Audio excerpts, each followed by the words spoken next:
તો અમદાવાદમાં રાત્રે પડેલા સરેરાશ 1.5 ઇંચ જેટલા વરસાદને લઈને તંત્ર દ્વારા ત્વરિત કામગીરી હાથ ધરવામાં આવી હતી।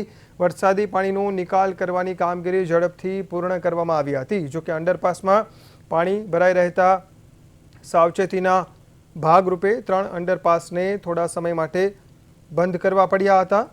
તંત્રના નિર્ધારિત નિયમ મુજબ 1 ફૂટથી વધુ પાણી ભરાય ત્યારે અંડરપાસ બંધ કરવાનો નિર્ણય અમલમાં મૂકવામાં આવ્યો છે। શહેરમાં ઝાડ પડવાની 3 ફરિયાદો મળી હતી, જેનું નિરાકરણ લાવવામાં આવ્યું છે। આ ઉપરાંત 3 સ્થળોએ રોડ બેસી જવાની ઘટનાઓ પણ નોંધાઈ છે।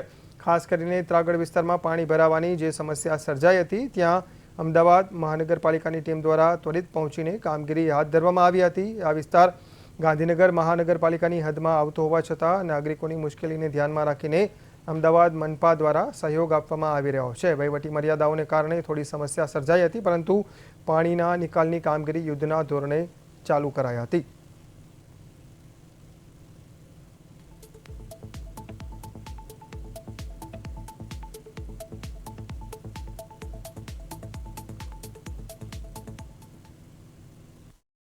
ત્રણ જગ્યાએ સેટલમેન્ટની ફરિયાદ આવેલી હતી। એક ત્રાગડ, એક નવરંગપુરામાં બે લોકેશન હતા અને એક ગોતામાં હતું।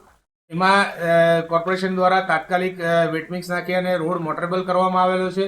હાલમાં ખાલી નવરંગપુરાનો એક લોકેશન છે જેની અંદર પ્રોટેક્શન કરવામાં આવેલું છે। ટૂંક સમયમાં એને પણ પ્રોપર એનું શું કહેવાય કમ્પેક્શન કરી અને ત્યાર પછી ટ્રાફિક માટે ઓપન કરવામાં આવશે।